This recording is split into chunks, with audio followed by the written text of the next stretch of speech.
Welcome back to the news, everyone. It's been quite a week. We've got a new patch, a few new dramas, a series of major buffs coming in for classes in the next reset, and to start us off with a very interesting tidbit, some data that still looks real strong. So this is compiled by longtime viewer Night Stalker. It's Raider.io data that of course comes from the WoW Armory API. So it is real numbers, and you can see us hovering around 2 million keys ran per week in recent weeks. It is softening a little bit. Week 10 maybe is looking like 1.5 million keys, and yes, next week has a rather rough affix combo, so that could hit it a bit, but the TLDR is these are really good numbers. In some cases, you're looking at 500,000 runs per week stronger just in the recent few weeks than the Season 2 numbers. That's kind of insane. Now, it's not like WoW has just magically become a way better game over the span of, like, I don't know, 6 months. And that's just got me assuming that BlizzCon must have been strong enough that people have actually been willing to give the game a shot now. Fairly interesting. And speaking of numbers, if you want to help ours not be in the red, today's sponsor, Squarespace.com/Bellular Gaming. After a 2023 of shipping so many new features, they're absolutely worth checking out. Their already amazing site editor has got some brand new features. Fluid Engine lets you just put things where you want. You know that feeling of doing web design where there's just clunk? Like you can't move a thing? It's basically how it should work in my head. It's awesome, and then, on top of Blueprint, well, you can build your own template from scratch. And between these two features, making a website that looks terrific has never been so easy. They then launched BioSite, so if you want an amazing link in BioSite to go along with your full website, they do it all. It is so easy to just get yourself online there. And of course, that's with the same ease of use and design that has led to their award-winning templates being just that. It shines through everything, allowing anyone, regardless of design experience, to make a modern, slick website with lovely fonts and colors that, of course, works and is responsive across mobile, tablet, desktop, at all the different resolutions. And here's what's amazing. You can make an account today for free. You can build your site with all these cool editor features today for free. When you want to send it live, you can use code Bellular Gaming and you'll get 10% off an annual plan. So thanks to them for sponsoring. Let's go. All right, let's kick off today's show with a rundown of the smaller stories, then we'll get into the big stuff. We start with hefty class changes. If you're at Paladin, it's happy time because you are seeing 10 to 28% damage buffs across key abilities. I mean, Wake of Ashes is 20%. Both of its complementary talents are 28%, so yeah, that's quite nice burst DPS. BOJ, 20%. Final Verdict, 10%. Very tasty indeed. Holy Paladins also see 30% Consecration and Shield of the Righteous damage buffs as well. Moving over to Druids, Ferals, you guys are getting 5 to 25% buffs across a whole load of abilities, which does make sense. They've been fairly soft in terms of performance and pick rates. Resto is also getting some mana cost reductions. Moving over to DKs, we're seeing 4% flat damage increases for Frost and Unholy. Survival Hunter also seeing 4%. Then for Priests, well, wow, Holy's got good news. Sanctify and Heal just get a 25% buff. Flash Heal gets 15. Chastise does 30% more damage, as does Smite, and Shadow Word Pain is 15% more damage. On the face of it, that looks amazing, but these very much have been needed. They've really been struggling, while, of course, Discipline has been way far ahead in terms of pick rates for Mythic Plus and for Raid. Over for Shadow, well, 10% buffs to some core spells like Devouring Plague and Mind Blast, while Shadowy Apparitions do 20% more damage, and Psychic Link deals 30% to other targets, up from 25%. Okay, we're nearly there, so some more buffs. Resto Shamans, you guys are getting 5% healing, plus 20% damage to Lava Burst, Flame Shock, and Lightning Bolt. And for the Warriors, well, Arms, you're getting 10% to Cleave, 30% to Dreadnought, 15% to your Mastery, and the Emir Drasil 4-set damage bonus is 200% up from 100%, and for Prot, you guys have been tuned upwards a little bit as well.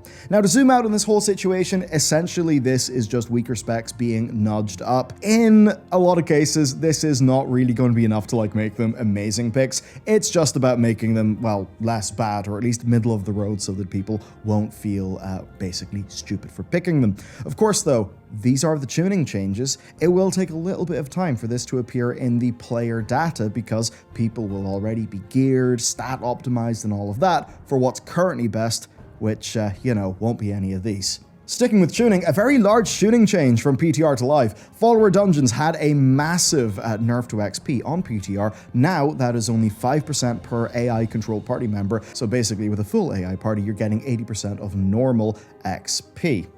Look, I don't think anybody is going to be chain running dungeons to level. That's just not been the fastest way to do it right now in Dragonflight. I think this is obviously just for people who want to ease themselves into the dungeons, or maybe just want to knock out those dungeon quests immediately without having to do a queue. And certainly it's useful for that. I mean, over in my Rat Paladin, I did Halls of Infusion for that tier quest because I'm just redoing a bunch of stuff on that character. And you know what? Being able to just have a bunch of AI party members go in there, blast the dungeon out. Great, really good feature. Okay, PvPers, you've got news, but it's not really the good news that you wanted. I mean, it is good. Conquest is uncapped now. You'll also earn 30% more, as well as 40% more honor. But have you got the MMR changes that all 7 of you have been asking for? No, you haven't. And at this stage, why? It's just a complete mystery. Just about everybody with skin in the game here, so, you know, the more dedicated PvP players, they all appear to be baffled. I mean, I checked through what they're saying on Twitter, on YouTube videos like from Rookie, and yeah, people are just really baffled. I've got no idea what's going on here. For sure, we do know one thing. War Within will need to make a very big effort to get PvP back to a decent state. The problems they've been having with the likes of MMR inflation are just really awful. I mean, look, if you don't treat PvP well, you won't then have PvP players, which will make those numbers smaller. Then you're probably not going to feel the need to take as good care of it, and you just end up in a negative feedback cycle, which is the opposite of what we want. Okay, Season 4 tier set votes are in, and guess what? Turns out, the popular stuff won, and the strong stuff won. The community fears of basically some people sabotaging other specs and classes, those were not realized at all. Yeah, basically, if it looked nice and performed well, chances are it won. Hardly a surprise. Then, the Revival Catalyst now grants you weekly charges, so you're also able to get tier in no time, and to end, we've got an undocumented change where special gathering nodes now have their own snazzy minimap icon. Okay, that's the quick bits of news done. Let's get into our proper story, starting with Chronicle. This was a big surprise bit of news, and it is that Warcraft Chronicle Volume 4 releases this July. Now, you might be wondering why this is big, so here's a TLDR. Chronicle Volume 1 released March 2016 ahead of the Legion expansion. At the time, Chris Metzen called it, quote, the first in a series of books that attempt to codify, tighten up, and clarify the history of Warcraft. So, very much sold, as that, you know? Basically, the most definitive version of all of this lore in one book, as good as we can do it. And funny enough, if you go on Blizzard's website today, it still says definitive tome. Now this gets complicated with a phrase you probably heard before, and that is Titan perspective. So here's the deal. Chronicles Volume 1 through 3 did have a few inconsistencies. The sort of things that just happen when it's a big project and a really big body of work, and you've got plenty of people being involved in making it. The thing is though, and where it actually turned into a real problem, was Shadowlands. Because Chronicle would, in a way, prove to be problematic for Shadowlands. So, during the BlizzCon in which Shadowlands was revealed, Steve Denuser said in the Q&A that Chronicle is a Titan perspective. And what that essentially was cover, right? Cover for them to bend things if they really needed to. Because obviously Chronicle was written well before any of these Shadowlands ideas were there. So essentially, rather than treat Chronicle as a Bible, they went with the Titan perspective line, and that basically gave them a bit more latitude. To many, this was quite a big retcon, and it was saying, hey, you bought this book, and it was sold as this sort of ultimate compendium thing to tighten up the lore, as Chris Metzen said back then, but now we've changed its canonicity to a degree, and that pissed people off. The big picture here is that canon can be really tricky when you're dealing with secondary worlds. Writing big lore books, then, is a double-edged sword, because in making things clear, you give yourself less latitude in the future. Look at Warhammer 40k and all of the discussions that go on there about canonicity. Anyway, now for me, saying Titan perspective was a really stupid way to put it, because clearly everybody was just thinking about Warcraft in terms of the big cosmology chart. You know, this side of the chart is fighting that side of the chart, and apparently that's what the game is now. Of course, the point was that, you know, Azeroth, world ordered by the Titans, and really Chronicle just represents kind of what everyone in Azeroth knows, if you sort of combine all their knowledge together into the true history. So maybe just saying the definitive history of Warcraft as is known by those in Azeroth, maybe that would have been a safer way to have said that, because the Titan point of view line was always pretty silly. Now that question has got to come up when we're talking about Chronicle Volume 4, because is it also from a Titan perspective? That would feel kind of weird, right? So as it stands, look, I expect this to be back to the original mission of Chronicle, a authoritative view on events that we know. But I think there is somewhat of a difference here. We know what the next 3 expansions are, right? This whole World Soul Saga thing. That means there's a lot of planning going on at Blizzard, and that means Chronicle 4 can be written with those future expansions in mind. Does that mean that all sailing will be smooth? No, but does it mean that this will have a better chance than previous Chronicles did? Yes. Now in subject matter, this is doing Mist of Pandaria through to Shadowlands. And honestly, well, I'm excited for Shadowlands, I guess. Maybe it's just a morbid curiosity, but there's so many little problems with Shadowlands, and you could even say, where did all the Drust stuff go? Could there have been more there? And was it always so threadbare? Sigils! What's up with a sigil? Can we find out? What was Zovaal truly motivated by? What happened to the deep past of the Shadowlands? All of these things where we just didn't really get satisfying, clear answers from Shadowlands itself, and obviously just Shadowlands was one big old narrative mess. And of course, the expansion that came before it, BFA, was also a bit of a narrative mess. So, the idea then that they can clarify and tidy up these very rocky parts in the Warcraft canon, I think that's actually a really good opportunity. I mean, we can't take the Shadowlands back, but we can tidy it up and we can move on. And as much as events outside of these books did tarnish them a bit, look, I love them. You know, they're diving into the lore, they're really good reads, they've got amazing art, just big, beautiful looking, lovely premium books. It's just a good experience. Plus, I mean, hey, maps, cosmology. Who knows, maybe the original chart will get an update. I mean, the original was framed as light and shadow being the most important, in line with Warcraft Chronicle Volume 1's understanding of WoW's Big Bang being a sort of clash of shadow and light. But then, we had Grimoire of the Shadowlands, which came out during Shadowlands. That was written, by Sean Copeland and Steve Denuser, but if you believe the book itself, it was actually written by a broker. So it frames things being along the lines of life and death. So I'm really confused about what cosmology chart we could get in this, because it's Chronicle, and we already had the chart, the Chronicle cosmology chart already in Chronicle, so I don't know what they're going to do. And also we'll get opportunity for maps and clarifications. I just think that'll be cool. And at least in the lore, I do remember one interview from Holly Longdale. She basically said that, look, as a player, she also felt the things that went a bit off lore-wise, story-wise, in Shadowlands. So if that's kind of the opinion top-down of the team, and there's a new publication like this, I'm not particularly worried. Okay, 10.2.5 gameplay. Outland Cup and Azerothian Archives are our new things to do. Look, the dragon riding races, you see when they're pushed to the max, they're actually a pretty damn good, surprisingly sweaty experience. I would definitely recommend giving the Outland Cup a try while it's here. Now, Archives is an interesting beast. Beyond the event, by the way, there's also solo world quests that will give you 500 to 800 fragments, plus then of course you'll get 5,000 a week from the weekly. Now in total, if you add up all the items, you are looking at 238,000 fragments. Now I've been getting about 1,000, maybe 1,300, 1,500 per dig. If you were to just divide the amount of fragments by 1,250, you get 190 digs, which would be the equivalent to you spending an entire week at your computer doing every single dig every single hour. Don't do that. Now, those world quests, you get 2 sets of 2 per week, and of course, those are per character. So if you've got a few max level characters, it will not be as rough as it looked. And also, that price, 238,000 fragments, it is quite inflated by the very large number of weapons all costing 10,000, and chances are, you won't be able to use all of them in the character you care about anyway. And then remember, you can transfer fragments between characters at a 1-to-1 rate using an item on that vendor. Now, as for the event itself, now that I've done it, I would say that, it's grand, as we say around these parts. It's not the best thing ever, certainly not the worst. I get that it's probably balancing, but I don't know about you, but I barely get any jobs when I'm around that NPC and a dig is actually going on. So I end up spending a lot of them just clicking dirt piles, which is kind of boring. As for the new minigames, I don't really like the elemental one at all, but the scrying one I think is pretty decent. And look, if you were to take the winners from here, toss in a V2 of rock climbing and a V2 of the cataloging sort of Pokemon Snap levels, and I do think you can really see a next-gen archaeology take shape. Anyhow, there's that. Next though, let's talk about the story. This sure was a strange patch narratively. I mean, it was all story, but all the story was quite short.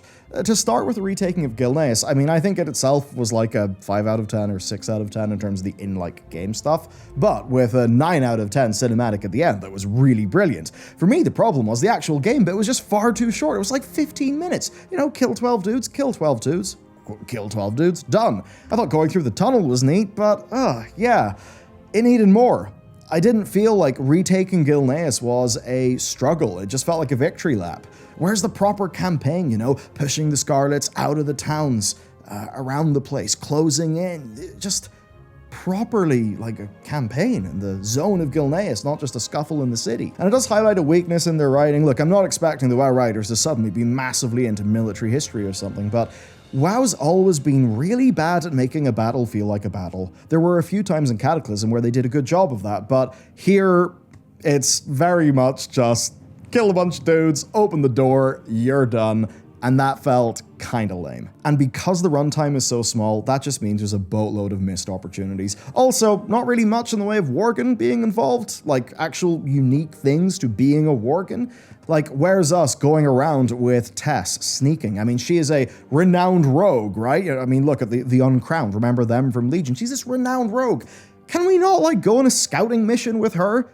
And, I mean, even think about when you were scouting the Scarlets in the Death Knight starting zone. Like, where was that so we could maybe overhear some conversations between these Scarlet characters? Where's us even feeling like the Forsaken are actually needed? I mean, Kalia's whole light-risen nature, that should be very relevant to the Scarlets. I mean, I could go on and on, honestly.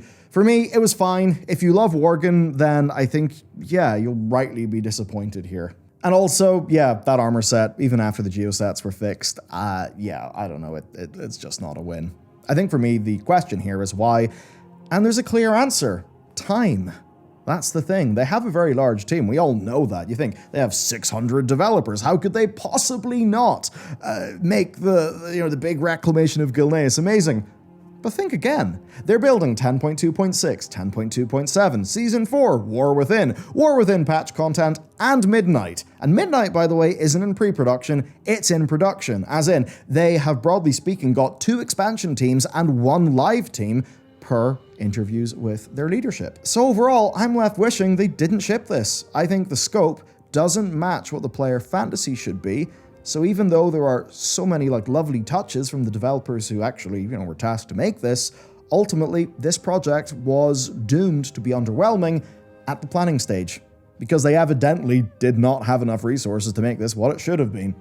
But what didn't underwhelm was the cinematics. I mean, hey, WoW's first kiss, Gan abdicating so he can focus on alliance-sized matters over in Stormwind, terrific vocal performances across the board, especially with Tess and Gan, animation quality that is absolutely a cut above what we've been used to. I mean, just to see how far we've came, here's where this whole in-game cutscene cinematic thing started in Legion. Yeah, that's what those looked like. I mean, straight up, it was just characters doing regular slash emotes with a voiceover. It was so janky. Now, I mean, when they use those cinematic quality models and they bring in their full animations, man, this stuff looks great. Now, yeah, the scenes that require really big set pieces or, VFX plugins, realistically, those are going to be pre-rendered things. But, I mean, man, for just doing conversations and having your character be involved in the action in-game, this is absolutely brilliant. The more they hone this workflow, well, the more this will be the standard for WoW storytelling, and that bodes really well for the future.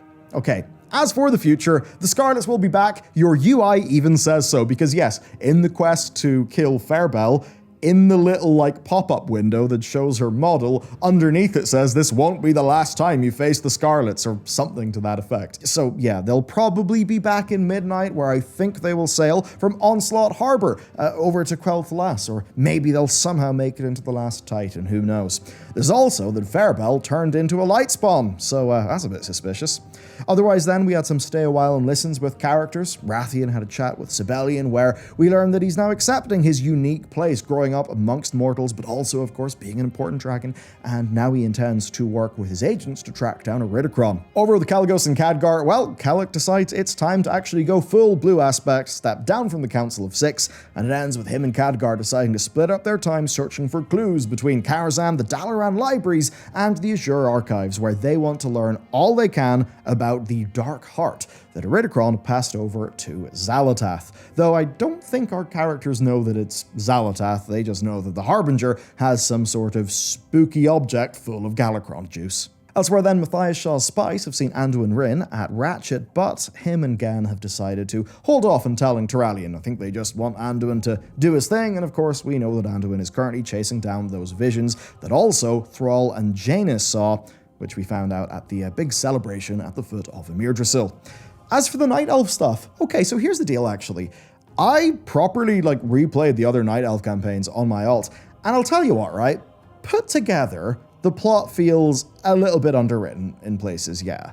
The player presentation of this stuff hasn't been great. Like how we found out the name of Emir Drasil because Alexstrasza said it in a teaser cinematic at the end of 10.1. That was kind of lame. But the whole emotional through line has actually been really strong. And what's there in the 10.25 cinematic is fantastic. Yeah, I mean, people will joke about, hey, finally, it's WoW's first in-game kiss. But the fact that they actually did that, did all of that motion in-game, and it didn't look really janky, that's a really good achievement for their cinematic team. I think the performances of those characters were great. It really just does highlight that they have the tools, they can actually get great vocal performances.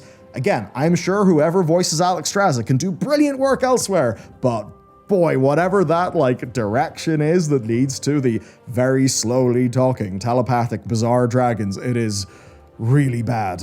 Ugh. Anyway, they can do amazing cinematics. Now all we need is a focused story. So I think I'm left, now that we're truly at the end of this expansion, at least, the A-plot of Dragonflight-wise, rather than juggle between each flight, Tyr, Night Elves, Sarkarath side quest, time stuff, Black Dragon succession stuff, and this and that and a bit of everything, I really wish that in this expansion they just bit off less, because they really are showing they can do some individual things quite fantastically, and I think if we just try to do less but better, the improvements that team has actually made, well, I think those would properly shine through. And as for where we're left, well, Dragonflight has actually put characters in place, and it's wrapped up plot lines. I mean, the Ysera Ardenweald stuff, done. Night Elves, done. Dragons, done. All while giving other things some time to breathe. I think if Dragonflight's weaknesses are shored up, but its strengths continue, we're in for a great time. Speaking of which, let's end with the future. What next then? Well, 10.2.7 Dark Heart, per the roadmap, has got Harbinger quests, and as I just talked about, we've got Khadgar and Kalecgos off to research this Dark Heart artifact, while Rathian hunts down Iridikron. So, personally, I fully expect Xal'atath to show up, and for this to be a proper prologue to the next expansion, one that gives Blizzard a fairly unique opportunity, because the end of the Dark Heart story can lead directly into the pre-patch of War Within. And they've never really been able to do that before. So I think that's pretty cool. Then there's Time Running Pandemonium. It's a bit weird. We know it's MOP related, but little else. However, there are data mining fragments. So there's some data mining suggesting that Siege of Orgrimmar had been looked at a while ago, so likely it will be a time walking raid. I'd prefer Throne of Thunder, but Siege of Orgrimmar time walking would be fantastic, and I highly recommend you check out the time walking raids. Me and my guild have been doing them recently. They're super fun. Blizzard, try giving us a heroic mode of them. Anyway, there's also some very interesting strings that have been found. They're called this: 10.25 Pandaria Time Walking Season, and then, as an example, Alliance 5.1 storyline. And you can see they pretty much cover the whole main endgame story of Mists of Pandaria. So, to me, it's kind of looking like they'll scale up that, narrative content somehow. It's weird. Then there was this time running gear that was data mined, which seemed to have some fairly interesting effects. And then, of course, the whole Vampire Survivor string that was data mined, but that was in relation to 10.2.6. So yeah, they're cooking up something anyway. Though before that, we'll get 10.2.6. Who the hell knows what that is, but I think we'll almost certainly find out this week. So that's it for me. If you want to support the show, of course, check out today's sponsor. And if you want to dive into the main lore as it sort of pertains to what's next, you can check out this video about Iridikron, Xal'atath, Viranoth, and big picture, just what the hell Iridikron has been up to, what his true plan is. I think you'll enjoy it. Okay, I'll see you over there. Goodbye.